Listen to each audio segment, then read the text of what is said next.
So, Star when you got the Wars. call. I got the call. You got the call. I did. Is that the call that you wait for? Well, listen, my 16-year-old daughter, for the first time ever, wanted to tell her friends what I was doing. You got the call for Star Wars. How did it come? Who made the call? Oh my goodness. You've got to remember exactly where you were. Where were you when you got the call for Star Wars? I was at home, and one of my dear friends is a casting director, Nina Gold, who is the casting director for Star Wars. She has never cast me in anything. I've known her for 20-something years. And it just so happens that she's never cast me in anything. It's okay. I forgive you now. And she called and said, Thandie.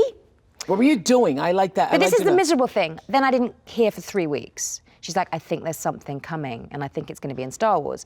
And so I just, I had these ideas of what it would be, and it was completely different to everything I imagined, and I'm so thrilled, but I've signed a non-disclosure and I can't say a word.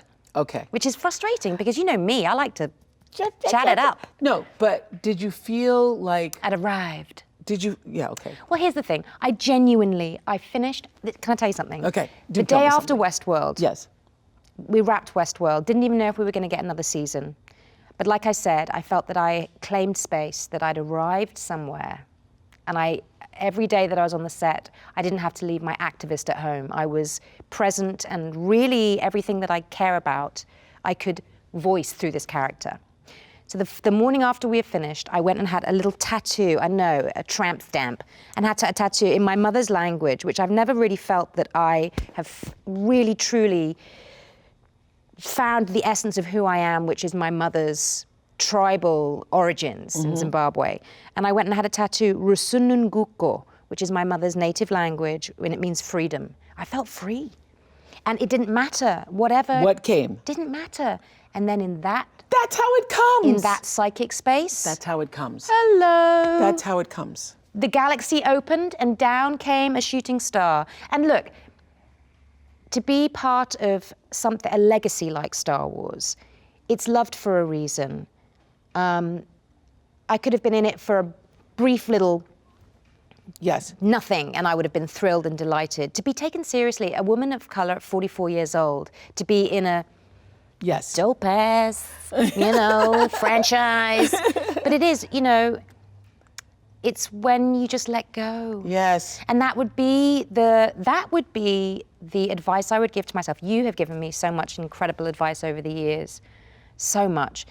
But the advice I would give to myself, if I could go back, would be let it go. Let it go. Let it go. Because this tight holding on creates and resistance. Desire. Creates resistance. Yes. And the desire. And resistance creates pain. Absolutely. And that's fear. where your suffering comes from. And fear and suffering. Samsara, the cycle of acquisition. If I have that, I'll be happier. If I have that, I'll be happier. And you know what? Never happy.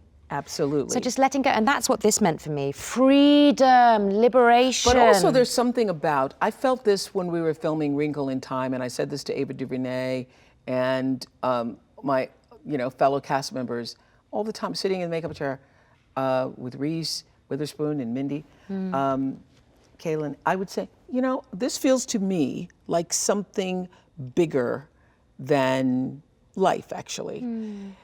I know it's a film, but it feels like how they must have felt when they were doing The Wizard of Oz. Aww. When you're doing something like that is beloved. Wrinkle in Time, not a franchise, but it's a book that people have grown up with for years. Absolutely. They feel they have ownership of it. They feel ownership of it, like they feel they have ownership of Star Wars. I think there's something really... It's part of the fabric of humanity. And you feel as an actress something profound about that, because as does all film, live on, but there will be generations and generations and generations that explore what you bring to Star Wars and what it's like we bring you're going to through. Wrinkle. It's like you're going through a portal that is beloved, as you were saying, by all of humanity. So there's been confirmation after confirmation after confirmation that this is good and right. and you are part of something good and right. And that's why it's really important that there's diversity in Right. Star Wars as it goes Absolutely. on into the future. That's right. Because as we've been saying, I think it's threaded through our entire conversation today with Henrietta Lacks, we are all in this together.